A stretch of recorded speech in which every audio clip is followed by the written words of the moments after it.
네, 오늘 우리가 함께 나눌 주제는 이신칭의라는 주제를 가지고 우리가 함께 나눌 텐데요. 이 이신칭의 한자로 적었는데 이 한자의 뜻을 풀어보면 이 이신칭의는 어떤 뜻인가 하면 써이, 믿을 신, 일컬을 칭, 오를 의. 그래서 이신칭의. 이렇게 설명하면 믿음으로만 의롭다, 칭함을 받는다 라는 뜻을 갖고 있죠. 그래서 이신칭의 용어는 사실 좀 어려운 용어예요. 그럼에도 불구하고 이 용어가 갖고 있는 뜻은 결코 어려운 내용이 아니라는 거죠. 믿음으로 구원받고 믿음으로 우리가 의롭게 되었다. 그 내용이에요. 로마서 5장 1절 우리 같이 읽겠습니다. 그러므로 우리가 믿음으로 의롭다 하심을 받았으니 우리 주 예수 그리스도로 말미암아 하나님과 화평을 누리자. 아멘. 자, 무엇으로 의롭다 하심을 받았다고요? 믿음으로. 우리가 무엇으로? 믿음으로 의롭다 하심을 받았다. 그럼 의롭다 하심이란 무슨 말인가 하면 하나님께서 값없이 거저주시는 하나님의 은혜로운 행위를 바로 뭐라고 얘기해요? 의롭다함이라고 이야기를 해요. 그래서 정말 이 의롭다함이라는 것은 하나님께서 우리에게 그냥 거저주시는 거예요. 아무런 조건 없이 어떤 대가를 하나님께서 우리에게 원하지도 않으시고 요구하지도 않으시고 그냥 거저 우리에게 주시는 하나님의 은혜로운 행위가 뭐냐? 바로 의롭다함이다. 그래서 우리는 의롭다함을 받은 사람들이죠. 근데 이 의롭다함이라는 것이 무엇을 말하는가? 크게 이제 두 가지를 이야기하거든요. 첫 번째는 죄 용서를 이야기해요. 의롭다함이 뭐라고요? 첫 번째 가지고 있는 뜻이 죄 용서. 우리가 죄 용서함을 받았다는 거예요. 그게 바로 의롭다함을 받았다라는 뜻이 갖고 있는 그 내용이죠. 자, 또 두 번째 의미는 뭔가 하면요, 우리가 영적으로 신분이 변화됐다는 거예요. 전에는 죄인이었는데 의롭다함을 통해서 이제는 하나님의 자녀로 영적 신분이 변화되었다는 거죠. 그래서 사실 전에는 어땠어요? 우리가 다 죄인들이었어요. 그래서 죄인으로 불렸고요. 죄인이라고 그렇게 규정되어졌습니다. 우리 인생 자체가, 모든 인생이. 그러나 의롭다 하심을 통해서 우리가 어떻게 됐다고요? 첫 번째, 뭐 용서를 받았다고요? 죄 용서를 받았어요. 더 이상 이 죄가 우리를 구속하지 않고 더 이상 우리는 죄의 노예로 살지 않게 된 거예요. 근데 뿐만 아니라 뭐가 됐다고요? 하나님의 자녀가 되는 그런 권세를 얻게 되었죠. 그 내용이 요한복음 1장 12절인데 우리 같이 읽겠습니다. 영접하는 자, 그 이름을 믿는 자들에게는 하나님의 자녀가 되는 권세를 주셨으니. 아멘. 엄청난 은혜 아니에요? 우리가 예수님을 믿기 전까지만 해도 이 일신칭의, 이 의롭다함의 은혜가 우리에게 임하기 전까지만 해도 하나님께서 우리에게 거저주시는, 값없이 주시는 하나님의 은혜가 우리에게 임하기 전까지만 해도 우리는 사람들 사이에서 또 하나님에게 뭐라고 불렸어요? 죄인으로 불린 거예요. 죄인으로 불린 거예요. 근데 죄인으로 불렸던 우리가 이제는 어떻게 불림을 받게 되었다고요? 하나님의 자녀다. 모든 것이 하나님의 은혜인 줄 믿습니다. 엄청난 은혜예요. 놀라운 은혜죠. 정말 어메이징 그레이스죠. 이런 은혜를 우리는 받은 사람들인 줄 믿습니다. 자, 그러면 좀 더 내용을 살펴볼 텐데, 그럼 누가 이런 엄청난 은혜, 이런 의롭다함을 받게 되는가? 이신칭의의 은혜가 어떠한 사람들에게 임하는가? 그것을 우리가 살펴볼 텐데요. 마태복음 5장 3절이죠. 우리 마태복음 5장 3절 같이 읽겠습니다. 심령이 가난한 자는 복이 있나니 천국이 그들의 것이니요. 아멘. 자, 어떤 사람들이 의롭다함을 받을까요? 심령이 가난한 사람들이 의롭다함을 받게 된다는 거예요. 심령이 가난한 사람들이 죄 용서를 받고 심령이 가난한 사람들이 하나님의 자녀라 일컬음을 받게 된다는 거예요. 심령이 가난한 사람들이 거저주시는 하나님의 은혜를 잊게 된다는 거예요. 그 심령이 가난하다는 그 말의 뜻이 뭘까요? 심령이 가난하다. 심령이 가난하다는 이 말의 뜻이 갖고 있는 의미는 뭔가 하면요, 자신의 그 인간의 행위로는 도저히 하나님 앞에서 의롭다함을 받을 수 없다는 것을 깨닫고 인정한 상태, 그게 바로 심령의 가난한 상태를 이야기해요. 그 심령이 가난한 사람은 어떤 사람이에요? 자신은 전적으로 무능하고, 자신은 전적으로 부패하고, 자신은 전적으로 타락하고, 그것을 깨닫고 인정하는 사람이 바로 심령이 가난한 사람이라는 거예요. 근데 여기서 멈추지 않죠. 이 자신의 무가치함, 자신의 무능함, 자신의 죄인됨, 자신의 부패하고 타락함, 이것을 깨닫고 인정하는 곳에서 멈추지 않고 나아가 어떤 사람을 심령이 가난한 사람이라고 말하는가 하면 오직 예수 그리스도의 의를 붙잡는 사람, 오직 예수 그리스도를 바라보는 사람, 그 사람이 바로 심령이 가난한 사람이다라고 성경은 우리에게 가르쳐준 것이죠. 자, 정리해볼까요? 심령이 가난한 사람은 어떤 사람이라고요? 자신의 죄인됨, 자신의 무능함, 자신의 무능력, 자신의 타락함, 그것을 인정하고 더 나아가 오직 하나님의 아들이신 예수 그리스도의 그 의를 붙잡고 그 예수 그리스도만을 바라보는 사람, 나는 아무런 소망이 없습니다. 나의 모든 소망은 오직 하나님께만 있습니다. 이것을 인정하고 하나님만 주목하고 하나님만 응시하는 사람, 그 사람이 바로 심령이 가난한 사람이라는 거예요. 우리 사도행전 13장 38절 39절이죠. 우리 같이 볼까요? 그러므로 형제들아 너희가 알 것은 이 사람을 힘입어 죄사함을 너희에게 전하는 이것이며 또 모세의 율법으로 너희가 의롭다 하심을 얻지 못하던 모든 일에도 이 사람을 힘입어 믿는 자마다 의롭다 하심을 얻는 이것이라. 아멘. 자, 이 사람이 나오죠? 이 사람이 누굴까요? 이 사람은 바로 예수 그리스도이신 줄 믿습니다. 우리 보세요. 이 사람을 힘입어 무엇을 전하는 것이라고요? 죄사함을.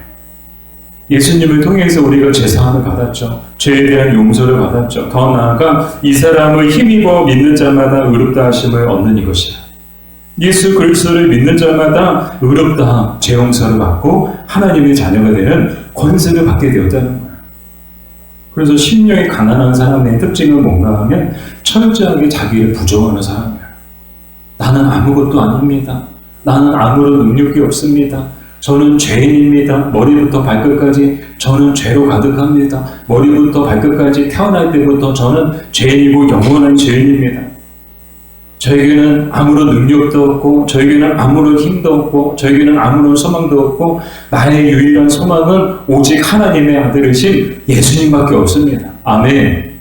이것을 고백하고 인정하고 그래서 예수님만 바라보는, 다른 데 견눈질하지 않고 세상을 바라보지 않고 사람을 바라보지 않고 오직 예수 그리스도만 바라보는 사람, 이 사람을 바로 심령이 가난한 사람인 줄 믿습니다. 오늘 이 시대에도 하나님의 은혜는 동일하게 임한다고 저는 믿습니다. 어떤 사람들이 의롭다함을 받는가? 심령이 가난한 사람들이 의롭다함을 받는다고 우리가 이야기했죠. 오늘 이 시대에도 어떤 사람들이 하나님의 은혜를 입는가? 오늘 마태복음 5장 3절에 기록된 것처럼 심령이 가난한 사람들이 하나님의 은혜를 입는 줄로 믿습니다.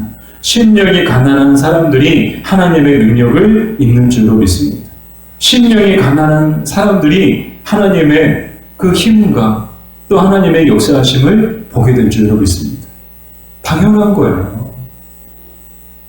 하나님의 은혜는 크게 두 가지가 있다고 말씀을 드렸죠. 구원의 은혜가 있고 일상의 은혜가 있다고 말씀을 드렸습니다. 그래서 구원의 은혜는 우리가 평생에 단 한 번 받는 은혜예요. 그러나 일상의 은혜는 어떤 은혜라고요? 우리가 이 땅에, 이 세상에 존재하는 동안에 계속해서 받을 수 있는 은혜예요. 근데 이 은혜는 아무나 다 받는 게 아니에요. 구원의 은혜도 하나님이 선택하여 부르신 자들에게 거저 주시는 은혜지만 이 일상의 은혜도 그냥 아무에게 그냥 받을 사람 아무나 받아라, 그냥 아무나 가져가라 하고 주시는 은혜가 아니라는 거예요. 어떤 사람들에게 이런 일상의 은혜가 강력하게 임하는가? 어떤 사람들에게 이 일상의 은혜가 풍성하게 임하는가? 어떤 사람들에게 이 일상의 은혜가 반드시 임하는가? 바로 심령이 가난한 사람들에게 이런 하나님의 은혜가 임하는 줄 믿습니다. 자기의 힘을 부정하고 자기의 능력과 자기의 경험과 자기를 의지하고 자기 자랑과 자기의 의를 다 내려놓고 온전히 그리스도의 의를 붙잡는 사람, 온전히 그리스도만 바라보는 사람들만이 하나님이 이 땅 가운데 부어주시는 하나님의 은혜를 입게 될 줄로 믿습니다. 그런 사람들에게 하나님의 은혜가 임하는 거예요. 그런 사람들에게 하나님의 복이 임하는 거예요. 구하지 않는데 주시겠어요? 하나님을 찾지 않는데 하나님이 그냥 만져 만나 주시겠어요? 찾은 때 만나 주시고 찾는 자들에게 만나 주시는 줄 믿습니다. 구하는 자에게 하나님은 주시는 줄로 믿습니다. 그래서 늘 우리는 교회 모이면 하나님을 구해야 돼요. 하나님을 찾아야 되는 거예요. 그저 사람만 만나고 돌아가는 교회가 되어서는 안 됩니다. 그러면 우리 교회는 교회가 아니에요. 그냥 친목회죠. 친목회가 뭐예요? 사람들 만나고 같이 취미생활 즐기다가 바이바이 하고 돌아가는 게 친목회예요. 교회는 친목회가 아닙니다.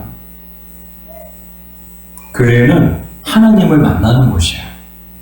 하나님도 만나고 하나님이 부르신 또 한 몸이 되게 하시고 한 형제가 되게 하신 사람들을 만나는 것. 그래서 우리는 늘 가장 먼저는 하나님을 만나야 하는 줄로 믿습니다. 그럼 만나려면 어떻게 해요? 하나님을 찾아야죠. 하나님을 구해야죠. 하나님 만나주세요. 그래서 오늘도 예배를 통하여 하나님을 만나고 하나님 나와 함께 하시는 것을 느끼고 또 나에게 주시는 하나님의 음성을 듣고 나를 향하신 하나님의 뜻을 깨닫고 돌아가게 해주세요. 그저 사람들만 만나서 그냥 웃고 떠들고 그냥 돌아가는 게 아니고 정말 하나님을 우리는 반드시 만나야 하는 줄로 믿습니다. 우리 예배가 그렇게 됐으면 좋겠어요. 하나님 만나는 예배, 그리고 하나님 만나는 교회, 그런 우리 교회가 되게 되었으면 좋겠습니다. 자, 세 번째로 그리스도는 의인을 부르시지 않고 죄인을 부르신다는 거예요. 그래서 이제 우리 예수님에 대해서 좀 더 자세히 알아보려고 하는데 마태복음 9장 13절 우리 같이 읽겠습니다. 너희는 가서 내가 긍휼을 원하고 제사를 원하지 아니하노라 하신 듯이 무엇인지 배우라. 나는 의인을 부르러 온 것이 아니요 죄인을 부르러 왔노라 하시니라. 아멘. 예수님이 이 땅에 누구를 부르러 오셨다고요? 의인을 부르러 오셨나요? 아니요. 죄인을 부르러 오신 줄 믿습니다. 근데 여기서 의인과 죄인은 누구를 말하는가 하면 여기서 말하는 의인은 스스로 의인이라고 생각하는 사람들을 이야기해요. 사실 의인은 아무도 없죠. 이 땅에 의인은 아무도 없어요.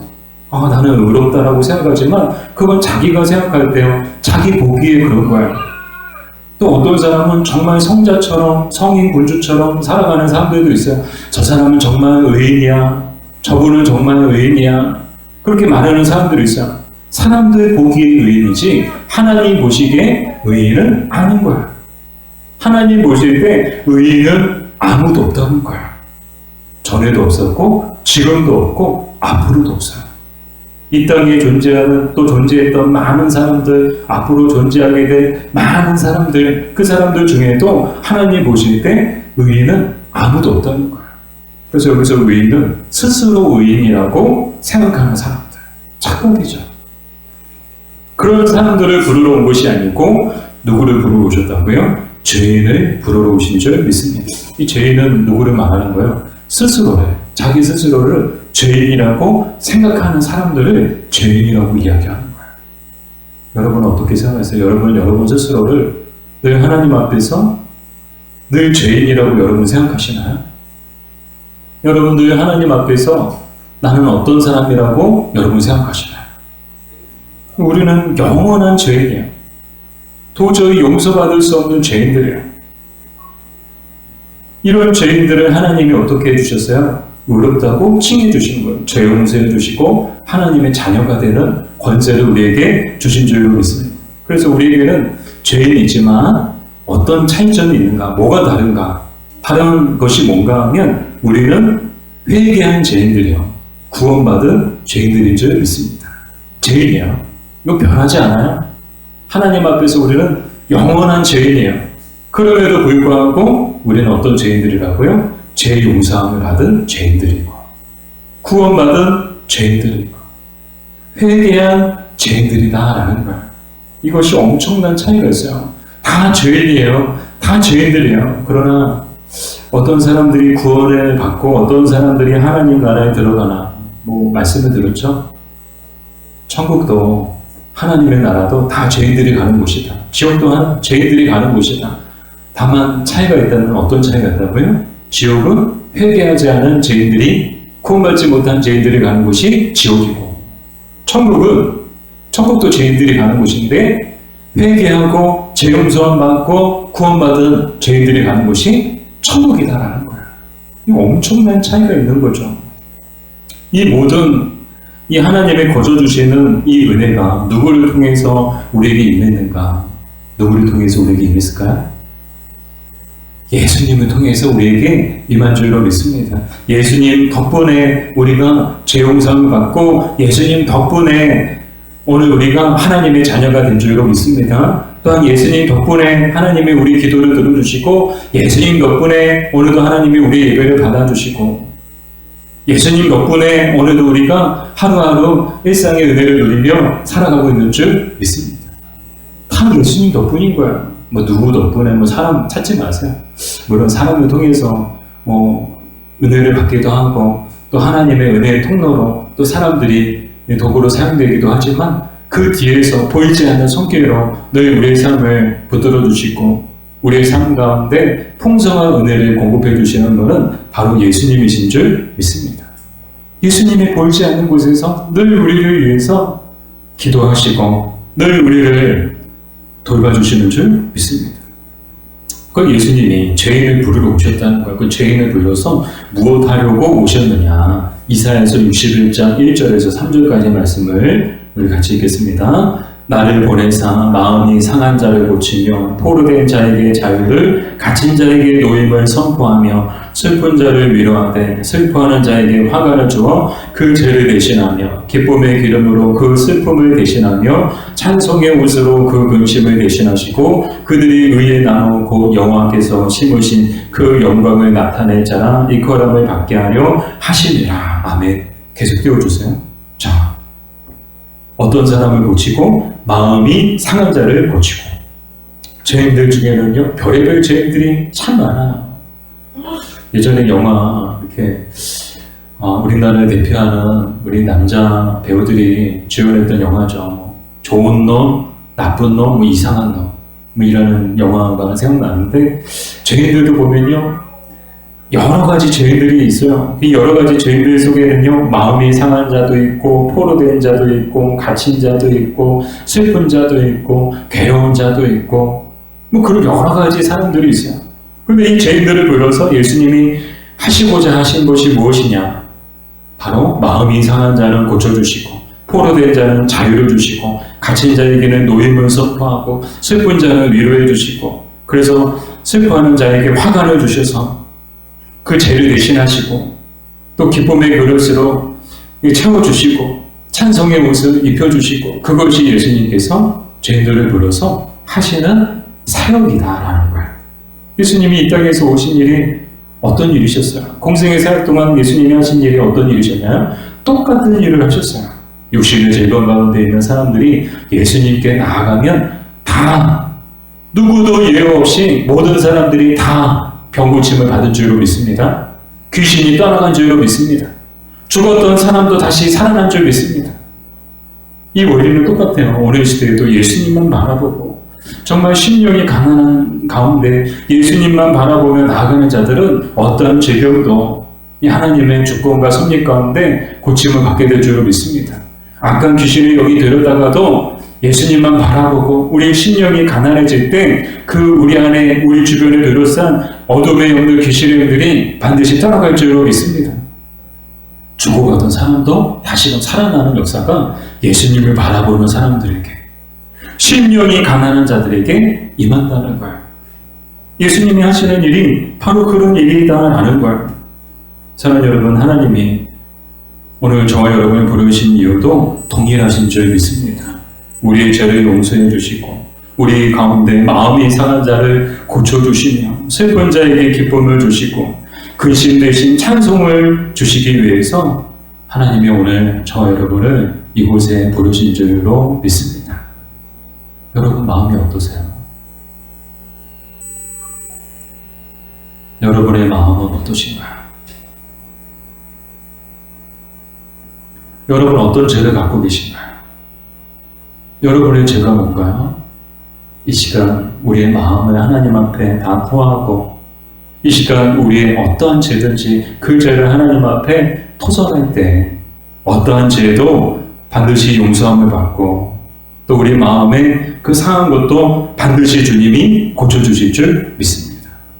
그래서 예배는 하나님을 만남을 통해서 정말 어떤 은혜가 임하는가 하면 이런 은혜가 임한다는 거예요. 하나님을 만남을 통해서 또 살아계시는 성령님을 만남을 통해서 우리 안에 계시고 우리 안에 역사하시는 성령님을 만남을 통해서 마음이 상한 자들이 이곳에 와서 그 상한 마음이 회복되고 마음의 슬픔을 가지고 왔던 사람들이 마음의 기쁨을 얻고 돌아가고 근심이 가득했던 사람들이 마음의 평안함을 얻고 돌아가는 곳이 바로 교회예요. 또 그 시간이 예배의 시간이 되어야 하는 줄로 믿습니다. 여러분 어떤 마음으로 여러분 교회에 오시나요? 여러분 어떤 마음으로 어떤 마음가짐으로 여러분 예배에 참여하시나요? 우리 안에 이런 마음이 있었으면 좋겠어요. 하나님 오늘도 예배를 통해서 하나님을 만나게 하여 주시옵소서. 하나님 오늘도 예배를 통하여서 성령님이 대하니 함께 하시는 것을 느끼게 하여 주시옵소서. 주님 내 마음이 괴롭고 힘든데 내 마음이 힘들고 괴로운 것들이 이 시간 하나님 만남을 통해서 고침을 받게 해주시고 회복되게 해주시고 병든 내 몸도 회복되게 해주시고 내 마음에 가득한 근심과 걱정과 염려도 다 떠나가게 하여 주시옵소서 라고 우리는 기도해야 할 줄로 믿습니다. 그래서 여러분 교육자분들한테는 제가 처음부터 말씀을 드렸어요. 항상 5분 전에 예배 시작, 찬양인도 기도인도 할 때 항상 5분 전에 기도로 준비하셔라. 기도로 준비하셔라. 예배를 준비하고 또 사역을 준비하셔라. 근데 저는 우리 성도님들한테도 똑같이 부탁드리고 싶어요. 항상 5분 전, 5분 전에 오셔서 여러분 정말 마음속에 하나님을 만나는 예배가 되게 해주시고 하나님을 만나고 돌아가는 시간이 되게 해주시고 이 예배 가운데 하나님의 음성을 듣고 이 예배 가운데 하나님의 뜻을 깨닫고 또 이 예배를 통하여 우리 마음속에 그 상한 마음이 고침받고 회복되고 근심과 걱정과 염려가 떠나가고 정말 오늘 이사야서 61장 1절에서 3절의 그런 말씀이 우리의 말씀, 나의 말씀이 되게 하여 주시옵소서. 우리는 기도로 하나님 앞에 구하며 나아가야 하는 줄로 믿습니다. 여러분, 그래요. 그래서 이 이야기를 드려야 되나 싶긴 한데, 제가 이제 전에 사역할 때,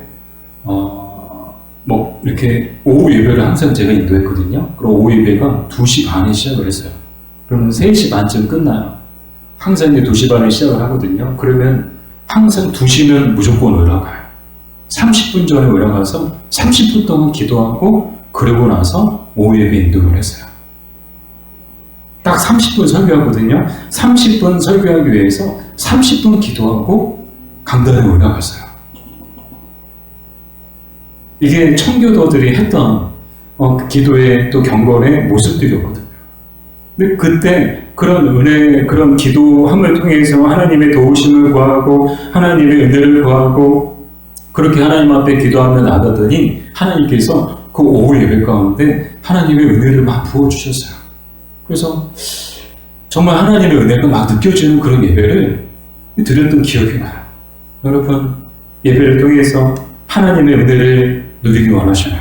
예배를 통해서 하나님을 만나기 원하시나요? 그러면 단 5분만이라도, 아니면 5분이 부족하면 10분, 10분이 부족하면 15분, 15분이 부족하면 20분, 20분도 부족하면 25분, 25분도 부족하면 30분 동안 여러분 기도해보세요. 기도하고 예배를 들어보세요.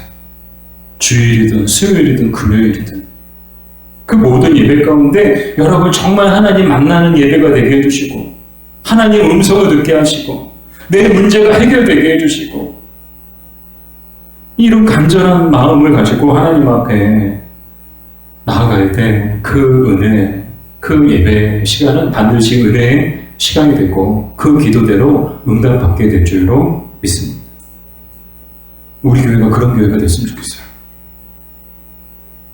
예배 전에 막 모여서 5분 전에 다 모여서 뜨겁게 막 하나님 만나게 되라고 기도하고 하나님 음성 듣게 되라고 그냥 형식적으로 종교생활 하는 것이 아니고 영적인 매너리즘에 빠져서 그냥 왔다 갔다 하는 그런 예배가 아니고 우리 하나님 만나야 되지 않겠어요?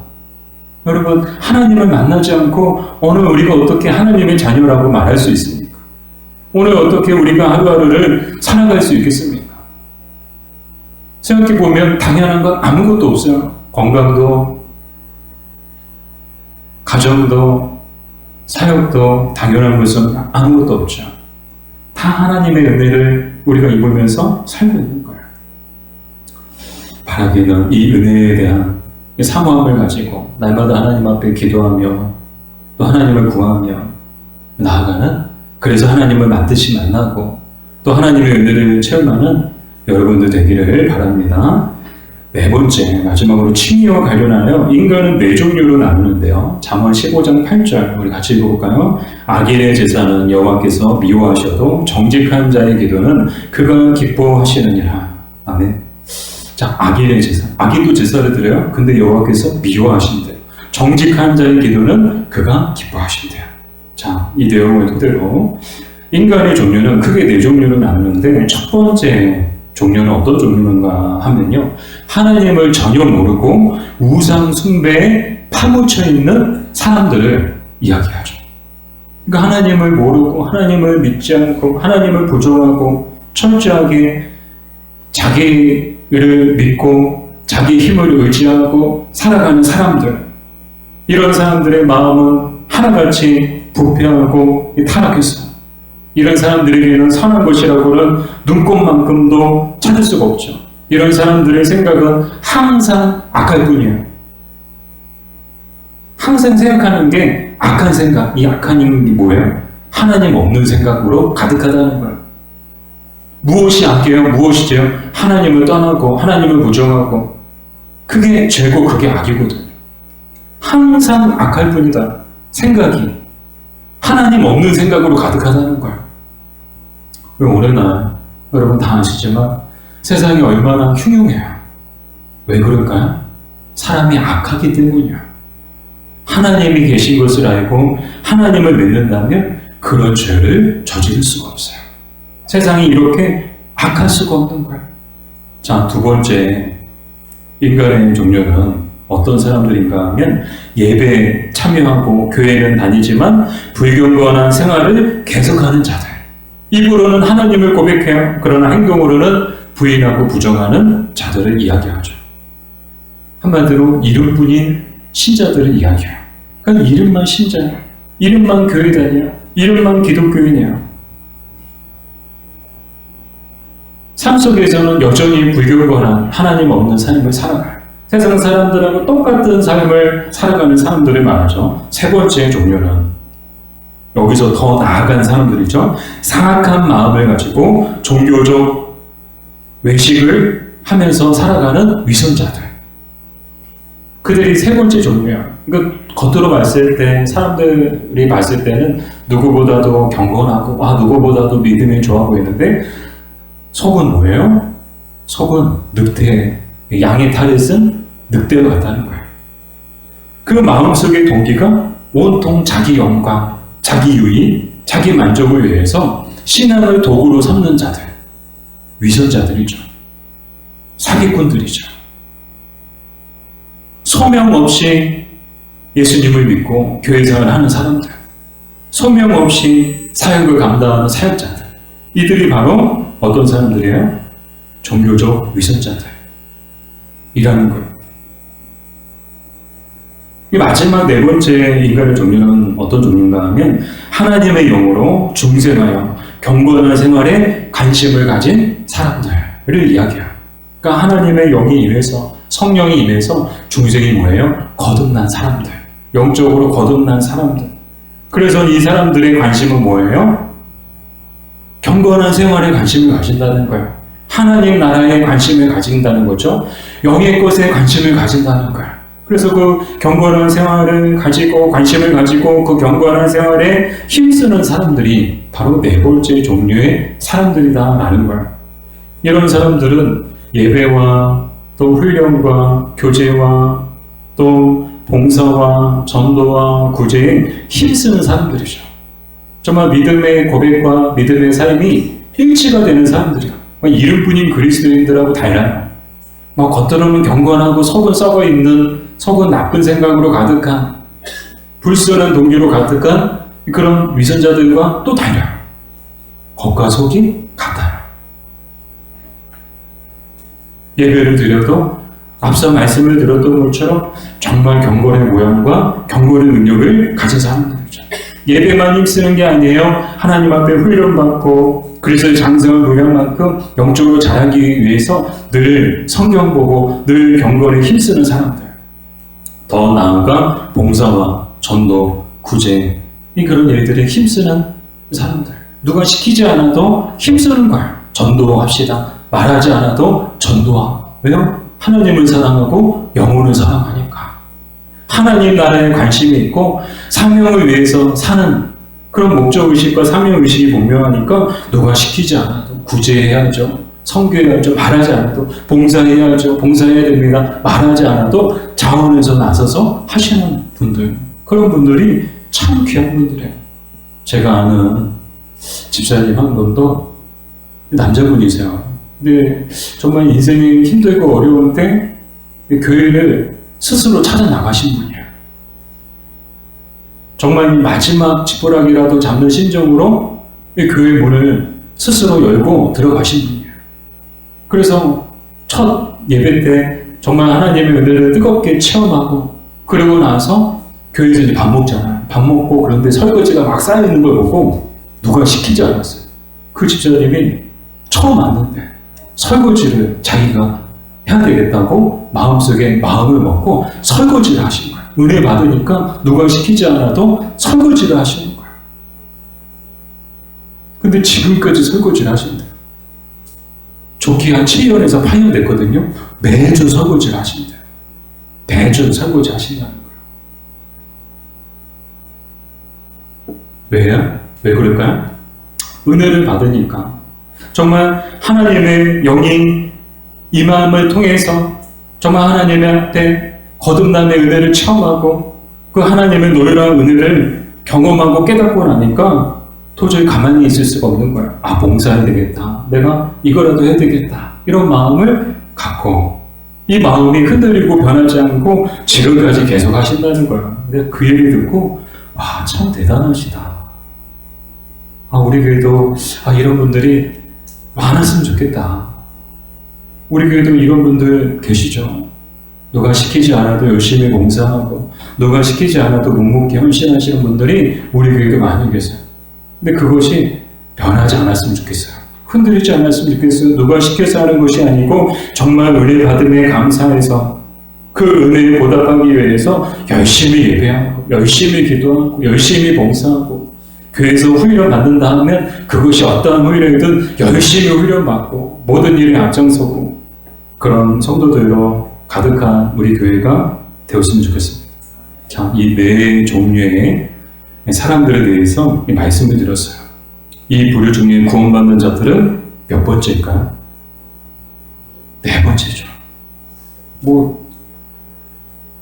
고민할 필요가 없는 거예요. 네 번째 사람들만이 구원을 받는 줄로 믿습니다. 이름뿐인 신자로서는 구원을 받을 수가 없는 거예요. 외식하는 그 믿음을 가지고는 구원받을 수가 없는 거예요. 온전한 믿음을 가질 때 비로소 구원을 받게 되는 줄 믿습니다. 자, 그렇다면 여러분은 몇 번째일까요? 바라기는 우리 모두가 네 번째 부류의 사람들이 되기를 소망합니다. 그래서 이신칭의의 의미를 알고 또 이신칭의의 은혜를 누리며 사는 그런 저와 여러분들 되기를. 그래서 정말 하나님의 그 큰 은혜, 놀라운 은혜를 기억하면서 그 은혜에 감사하면서 늘 그 은혜를 사모하면서 늘 그 은혜 속에 살아가는 저와 여러분들 되기를 주님의 이름으로 축복합니다.